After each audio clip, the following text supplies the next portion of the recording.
13 তারিখে নাকি তার বিচারের রায়ের তারিখ ঘোষণা করা হবে। এই জন্য উনি আবার সেই পুরাতন কায়দায় লোক লাগিয়ে দিয়ে গাড়ি ভাঙচুর করার চেষ্টা করছে, আগুন লাগাচ্ছে। এই গাড়ি ভাঙচুর আগুন দিয়ে আপনি রেহাই পাবেন না। এই দেশের জনগণ আপনাকে আর চায় না। আপনি এই দেশে আসুন, সাহস থাকলে আপনি মামলাকে আপনি ফেস করুন, মামলা মোকাবেলা করুন। আমাদের নেতা আমির কাসিম আমেরিকায় ছিলেন, তাকে বলেছিল যে আপনি আমেরিকা থেকে বাংলাদেশে আসবেন না, আপনাকে গ্রেপ্তার করবে, ফাঁসি দিয়ে দেবে। উনি বলছেন বাংলাদেশের লোক, আমি ইসলামী ব্যাংক করেছি, হাজার হাজার যুবকের চাকরি দিয়েছি, আমি ইবনে সিনা করেছি, হাজার লোকের চাকরি দিয়েছি, এটাই কি আমার অপরাধ? এই অপরাধ যদি হয়, মরতে হলে আমেরিকাও মরবো, মরতে হলে বাংলাদেশেও মরবো। বাংলাদেশে জন্মগ্রহণ করেছি, বাংলাদেশেই যাব। উনি বাংলাদেশে এসেছেন এবং গ্রেপ্তার করা হয়েছে, তাকে ফাঁসি দেওয়া হয়েছে। তার মানে ফাঁসিকে ভয় পান নাই।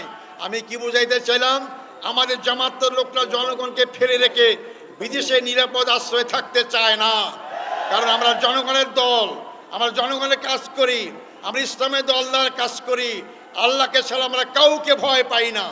এই জন্য আজকে আমরা দেশে আসি। আর যারা আপনারা স্বাধীনতার পক্ষে শক্তি বলেন, তারা আজকে কেন বাংলাদেশ ছেড়ে আপনারা বিদেশে আশ্রয় নিয়েছেন? সাহস থাকলে আসুন, মামলা মোকাবেলা করুন, যা হবে হবে।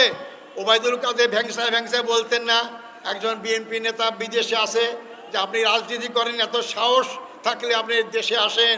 উনি কোথায় আজকে? উনি তো নিজেই দেশ থেকে পালিয়ে গিয়েছেন। তাই সংগ্রামী ভাই বন্ধুগণ, আমি সব দলকেই বলতে চাই, বিদেশে বসে দেশে রাজনীতি করা যায় না। দেশের জনগণের সাথে মিশতে হবে।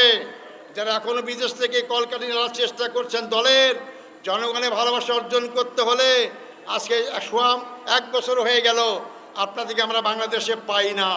কেন পাই না? জনগণ এই প্রশ্ন অবশ্যই করতে পারে। সংগ্রামী ভাই বন্ধুগণ, তা আগামী নির্বাচন অত্যন্ত গুরুত্বপূর্ণ নির্বাচন।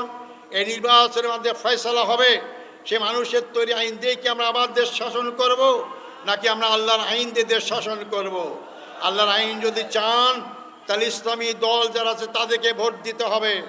আমরা চেষ্টা করছি ইসলামী দলগুলো আমরা ঐক্যমত্যের সমঝোতার ভিত্তিতে একটা বাক্সে ইসলামী ভোট পড়ে সেই চেষ্টা করছি, আর চেষ্টা হয়তো সফল হবে ইনশাআল্লাহ।